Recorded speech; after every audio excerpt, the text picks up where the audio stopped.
اللہ الرحمن الرحیم. کنگنوں والا، کوئی بالیوں والا، کسی کے بال بڑے کسی کے بال چھوٹے، کسی کی داڑھی بڑی کسی کی فرینچ کٹ. سوال یہ ہے کہ ہم جبکہ سب علی والے ہیں تو مزاج الگ الگ کیوں ہیں؟ کبھی سوچا آپ نے غور کیا اس بات کو کہ ہیں تو سب ایک مولا کے، یا یہ کہوں کہ ہیں تو سب ایک ہی اسکول کے پڑھے ہوئے، تو ہم سب کی ڈریسز الگ الگ کیوں ہیں؟ اس کی وجہ کیا ہے؟ واللہ انسان ہے ایک چیز کی وجہ سے. ایک تو عقل ہے، اس پہ میں کئی مجالس میں گفتگو کر چکا ہوں. انسان ہے کیونکہ انسان سوال کر، انگلش میں کہتے ہیں کوشچن. گدھا کبھی سوال نہیں کرتا، گھوڑا کبھی سوال نہیں کرتا مجھے یہاں کیوں لے جا رہے ہو، مجھے اس گھر میں کیوں سلا رہے ہو، مجھے گھاس کیوں کھلا رہے ہو. انسان ہے ہی اس لیے کیونکہ خود سے سوال کرتا ہے. عارف کاظمی کی مجلس میں کیوں جا رہے ہو، یہ کھانا کیوں کھا رہے ہو؟ اگر سوال کرو گے تو یہ ذہن کام کرے گا. مجلس سنو گے مزہ آئے گا چلے جاؤ گے، کیا یہ بالکل ایسے ہے کہ رات کو کوئی ڈرامہ دیکھ لو مزہ آیا، اگلے ہفتے کوئی اور کس دیکھ لو مزہ آیا.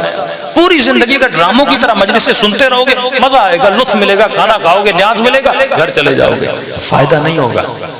فائدہ تب ہوگا جب مجلس سنو، رات کو گھر جاؤ، خود سے سوال کرو اس مجلس سے میں کیا بنا. آیت اللہ بہجہ سے لوگوں نے کہا ہم امام زمانہ کو کیسے دیکھ، انہوں نے کہا امام کو دیکھنا کمال نہیں، کیونکہ اپنے وقت کے امام کو شمر نے بھی دیکھا تھا پر پہچانا نہیں تھا. یہ معرفت پیدا کرو کہ اپنے مولا کو پہچان سکو. کربلا میں بہت تھے، ایک حر تھا جو حسین تک پہنچا. کیوں؟ کیونکہ حر نے خود سے سوال کیا تھا.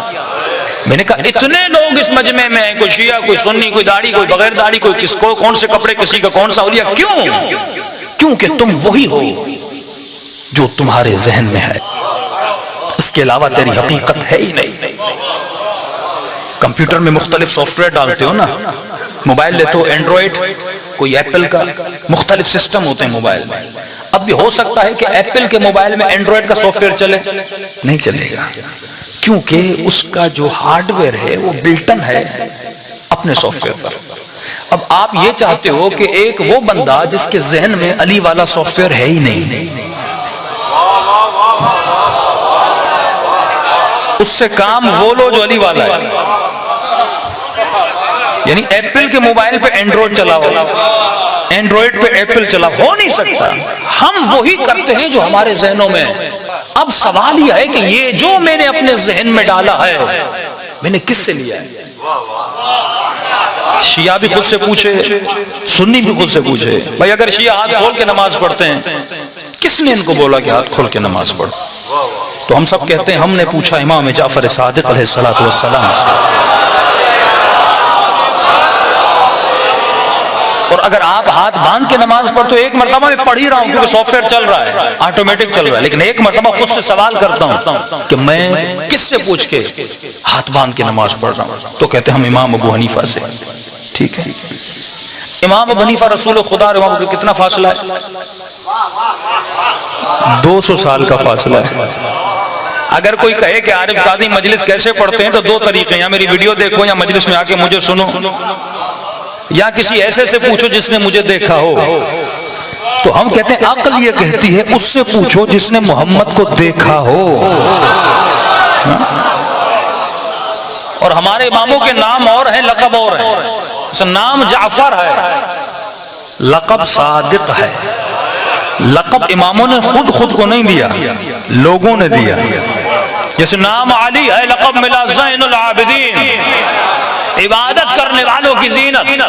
نام حسن ہے، لقب بنا سخی، کیونکہ سخاوت میں بہت زیادہ آگے تھے. تو میں نے کسی اپنے دوست کو کہا، میں نے کہا جب رمضان کے روزے آتے ہیں تو ٹی وی پہ لکھا ہوتا ہے یہ ٹائم ہے فقہ جعفریہ کا، یہ ٹائم ہے مثلا فقہ حنفیہ کا، 5:30 5 مثلا 15 منٹ. میں نے کہا کون جعفر؟ کہ یہ ٹائم ہے جعفر الصادق کا. وہ جعفر جو صادق ہے، سچا ہے. میں نے کہا خود بھی کہہ رہے ہو سچا ہے، پھر بھی اس کی باتوں کو نہیں مان رہے ہو. انسان واللہ اگر سوچے انسان کو ہدایت مل جائے تو آپ وہی ہیں جو آپ کے ذہنوں میں ہے. نہ سنی کا قصور ہے نہ شیعہ کا قصور ہے، جو ہمارے ذہنوں میں ڈالا گیا ویسے ہم بنتے گئے. اب سوال یہ جو میں نے اپنے ذہنوں میں ڈالا ہے وہ صحیح ہے یا غلط ہے؟ وہ سوال یہ ہے کہ میں اپنے ذہنوں میں انفارمیشن کہاں سے لوں، معلومات جو ذہنوں میں ڈالوں، کون سی بک پڑھوں، کون سی کتاب پڑھوں، کس سے علم لوں تاکہ میرا ذہن معرفت خدا سے سرشار ہو جائے. تو ہر مسلمان کہتا ہے علم اگر لینا ہے تو محمد مصطفیٰ سے لینا ہے، علم اگر لینا ہے تو رسول خدا سے، کیونکہ رسول کا علم وحی الہی سے مرتبط ہے. یہ واحد وہ ذات ہے جو کہے وہ سچ ہے، جس کی کہی ہوئی باتوں میں ذرہ برابر شک کی گنجائش نہیں ہے. تو میں نے کہا مسلمان اگر نبی چلا جائے تو پھر کس سے علم لیں؟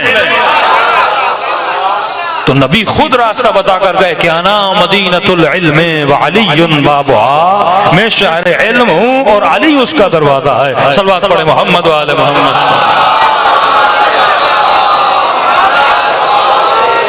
تو اگر ان ذہنوں کو بھرنا ہے تو معرفت رسول سے اور مولا علی سے بھرنا ہوگا. بہت تیزی سے گزر رہا ہوں. اگر بچے کو ڈاکٹر بنانا ہے تو کیا کرنا ہوگا؟ اگر آج میں منبر پر ہوں اور آپ فرش اعضاء پر ہیں، اس کی وجہ کیا ہے؟ کہ میرے پاس کوئی ایکسٹرا چیز ہے جو آپ کے پاس نہیں، آپ نے مجھے اوپر بٹھا لیا ہے؟ نہیں، آپ نے کہا اس کے دماغ میں تھوڑی بہت معلومات ہے. بچے کو ڈاکٹر بنانا ہے تو کیا کرو گے؟ وہ ڈاکٹر والا علم اس کے ذہن میں ڈالو گے، ڈاکٹر. انجینئرنگ والا علم ذہن میں ڈالو گے، انجینئر بن جائے گا. بالکل اسی طرح اگر کوئی سلمان بننا چاہتا ہے، اگر کوئی میں سمجھ تمہار بننا چاہتا ہے، کیا کرے گا؟ زبان سے کتنا بھی علی علی کرو نہیں بنو گے سلمان، جب تک ذہن ویسا نہ بن جائے جیسا سلمان کا ذہن تھا. سلمان کا ذہن اتنا اعلیٰ کیوں تھا؟ کیونکہ فرمایا سلمان کے ذہن میں عقل تھی. فرمایا انسان جسم کی وجہ سے تو انسان نہیں بنا. کبھی یہ مت کہنا اپنے حسن کی وجہ سے، اپنی طاقت کی وجہ سے، کیونکہ دنیا والے تجھے گولڈ میڈل دیتے ہیں جسم کی وجہ سے. مقابلہ حسن ہوتا ہے، کس کا چہرہ زیادہ حسین ہے. اللہ کے یہاں بھی مقابلہ حسن ہوگا، لیکن وہاں حسین چہرے والے نہیں ہوں گے. جون جیسے لوگ حسین بن کے باہر آئے ہیں. بلال جیسے لوگ، عربوں کو گھن آتی تھی، بلال کو دور کر دیتے تھے کہ یہ رنگ کا کالا ہے، اس کے پسینے سے بو آتی ہے. لیکن کربلا کے میدان میں حسین اپنا چہرہ جون کے چہرے پہ رکھ کے بتاتے ہیں جون قیامت میں میری دادی تجھ سے راضی ہوگی. کیوں؟ کیونکہ چہرہ معیار نہیں تھا، ایک اور پاور ہے جو اس کے وجود میں تھا. دنیا والے کسے لوڈ ماڈل کو گولڈ میڈل دیتے ہیں، مقابلے ہوتے ہیں، یہ پہلوان ہے اس نے اکھاڑے میں فلاں کو بچار دیا. علی نے کبھی اپنی پہلوانی پہ کوئی گولڈ میڈل نہیں لیا. کہا ضربت علی یوم الخندق افضل من عبادک. یہ کون سی ضربت ہے؟ یہ وہی ہے جب علی کے چہرے پہ لاؤ دہن پھینکا تھا. علی نے ضربت کو روک لیا تھا، جو ضربت خالصتاً پروردگار عالم کے لیے چلی تھی.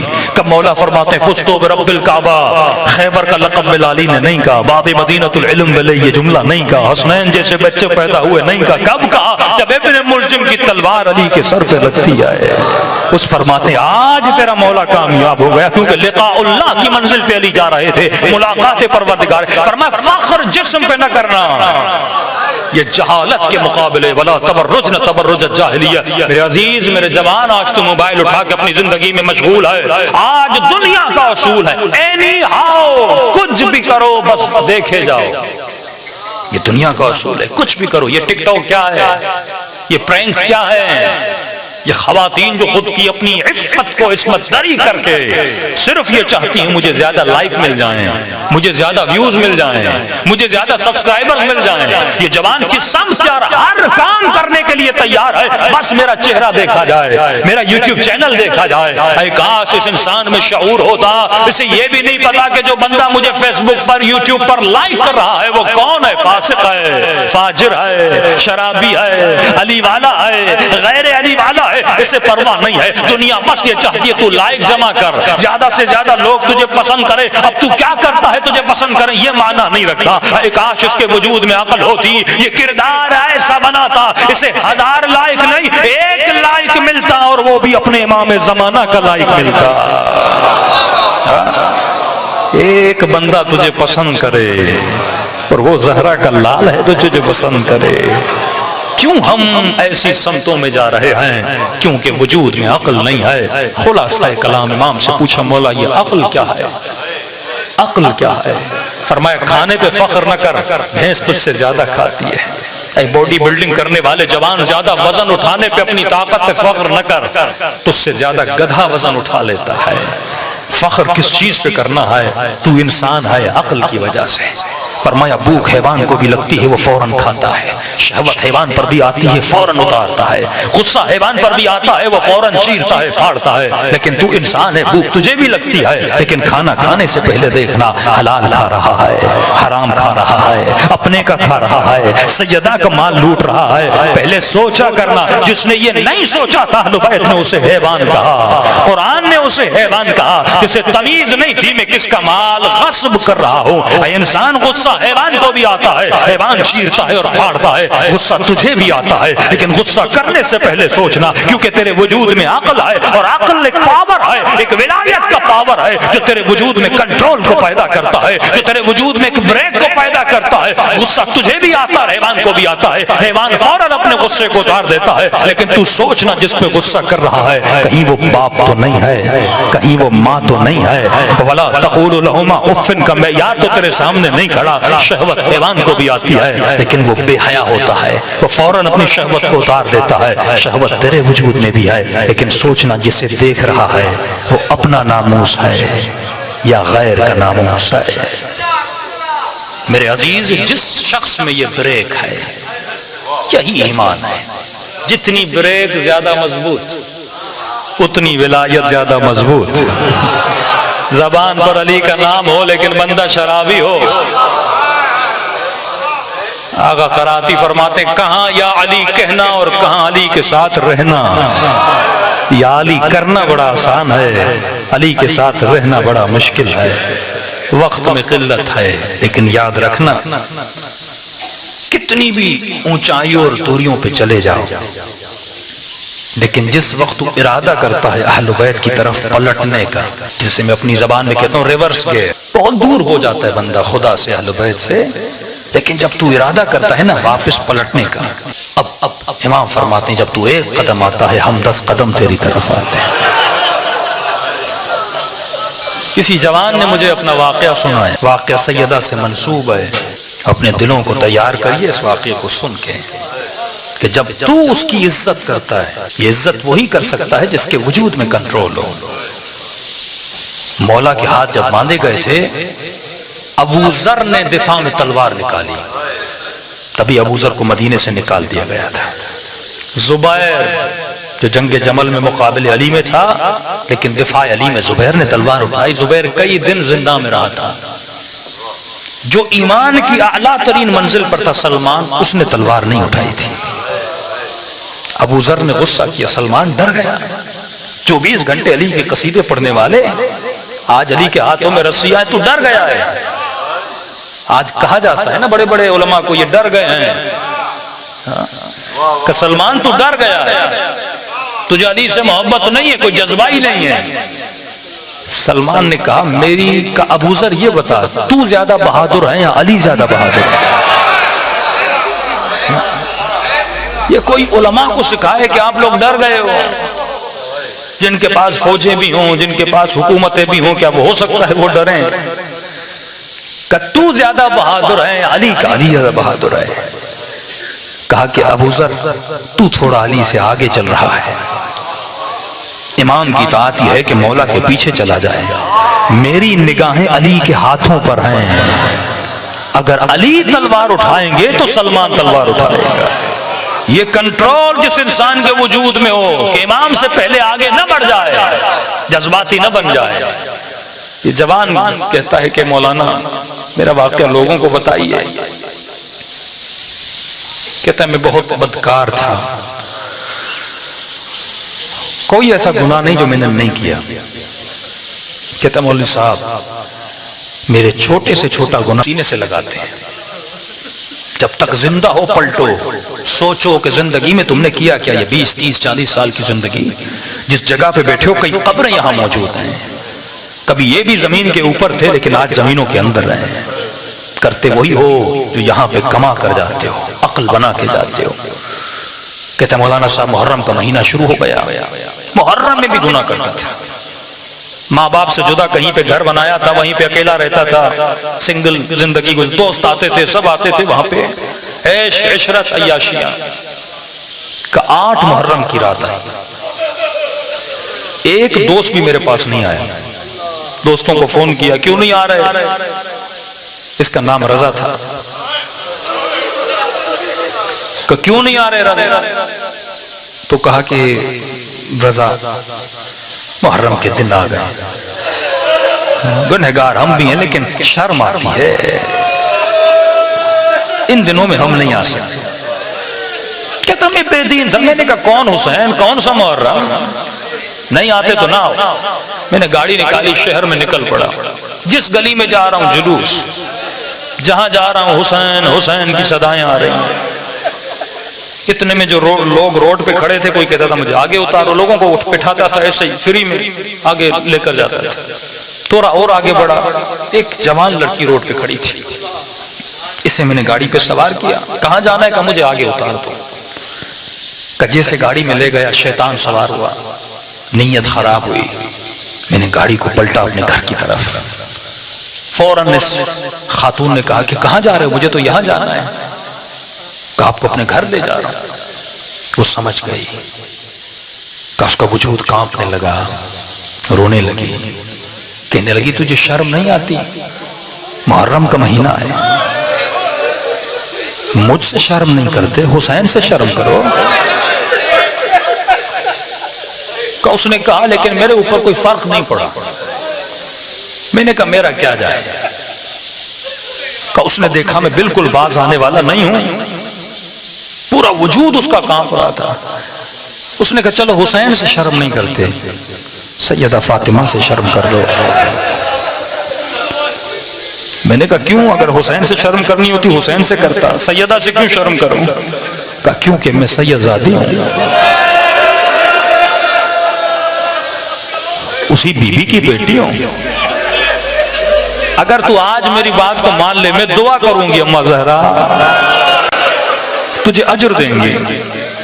کہتے جب بی بی کا نام لیا، کہا میں سید زادی ہوں، میرا وجود کانپ گیا. میں نے کہا بتاؤ کہاں جانا ہے؟ میں نے کہا امام بارگاہ جا رہی ہوں، مجھے اتار دو. کہا میں نے اس کو امام بارگاہ کے دروازے پہ اتارا. اترنے کے بعد کہا اماں زہرا تجھے اجر دے گی. کہ پتہ نہیں اس کے جملے ایسے تھے، اس کی دعا میں عجیب سا اثر تھا. اسی محلے سے تھوڑا دور میرا گھر تھا، میں اپنے گھر چلا گیا. گھر جیسے گیا، ماں باپ کے گھر گیا. ماں باپ گھر میں نہیں تھے، شاید مجلس پہ گئے ہوئے تھے. گھر کے لون میں بیٹھا، ٹی وی سامنے تھا. میں نے ٹی وی کھولا، اور جب ٹی وی کھولا تو کیا دیکھا؟ ٹی وی پر بین الحرمین کو دکھایا جا رہا تھا. آقا حسین کا روزہ، حضرت عباس کا روزہ. اتنے دنوں کے بعد میں نے یہ منظر دیکھا، اور جیسے دیکھا تو نہ چاہتے ہوئے آنکھوں سے آنسو بہہ رہے تھے. ایسے لگ رہا تھا میرے دل میں عجیب سا انقلاب آ گیا ہے. پھر میں نے ٹی وی کے چینل کو چینج کیا. ایک مرتبہ میں نے ٹوٹی ہوئی قبر جنت البقیع میں دیکھی، اور اس کے اوپر کوئی ذاکر مصائب پڑھ رہا تھا اور بتا رہا تھا کہ مسلمانوں نے نبی کی بیٹیوں کی پسلیاں توڑ دی. کہا میں اتنا رویا، میں جب رو رہا تھا مجھے اپنے گناہ یاد آ رہے تھے کہ کبھی یہ گناہ کیا، کبھی ماں کو مارا تھا، کبھی باپ کو مارا تھا. اور خدا کو کہہ رہا تھا خدایا تجھے اسی بی بی کا واسطہ مجھے بخش دے، آج کے بعد میں کوئی گناہ نہیں کروں گا. عجیب سا انقلاب آ گیا. کہ تھوڑی دیر کے بعد میری ماں، بوڑھی ماں گھر میں آئی، اور اتنے دنوں کے بعد بیٹے کو گھر میں دیکھا، آنکھیں لال ہیں، رو رہا ہے، وجود کانپ رہا ہے.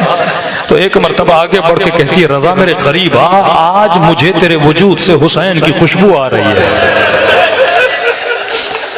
کہ فوراً دوڑا اور ماں کے قدموں پہ گر گیا. میں نے کہا اماں مجھے معاف کر دینا، اسی حسین کے صدقے میں مجھے معاف کر دینا، مجھے پتا نہیں تھا میں کیوں گناہ کرتا تھا، میں نے آج تو خود سے پوچھا ہی نہیں کہ میں اتنا بدکار بنا تو کیوں بنا۔ ماں نے کہا چل مسجد چل، امام بارگاہ چل۔ کب مجلسوں میں گیا، مسجد والے امام بارگاہ والے پریشان، جو کبھی امام بارگاہ میں نہ آنے والا آج آ رہا ہے۔ کبھی حسین کا 40 قریب تھا، اسی محلے کا ایک قافلے سالار تھا، اس نے کہا رضا تو بڑا نیک ہو گیا ہے، ایک بندے کی جگہ خالی ہے، میں اپنے خرچے پہ تجھے کربلا لے جانا چاہتا ہوں۔ کہ یہ سننا تھا، میں نے کہا حسین اتنے کریم ہیں، اے کاش میں پہلے پلٹ کے آ جاتا، 1 مہینہ نہیں گزرا حسین مجھے کربلا بلا رہے ہیں۔ کہ کربلا پہنچا، بین الحرمین گیا، آقا حسین کی زیارت کی، مولا عباس کے روزے کی زیارت کی، کہ بہت رویا اپنے گناہوں پر، بہت رویا، واپس پلٹ کے آیا۔ کہ 2 مہینے پھر نہیں گزرے، وہی قافلے سالار آیا، کہا میں قافلہ مکے لے جا رہا ہوں، تو بہت نیک ہے، پتہ نہیں میرے دل میں آیا ہے کہ میں تجھے ساتھ لے کر جاؤں۔ کہ طواف خانہ خدا کیا، پھر مدینے گیا، اب جب جنت البقیع گیا، ٹوٹی ہوئی قبریں دیکھیں، گویا میرے وجود میں انقلاب آ چکا تھا۔ میں نے کہا بی بی کربلا بھی بلا لیا، اپنی قبر کی زیارت بھی کرا لی، اور کتنا مجھ پہ کرم کرو گی۔ کہ سوچ ہی رہا تھا یہ اسی سید زادی کی دعا کا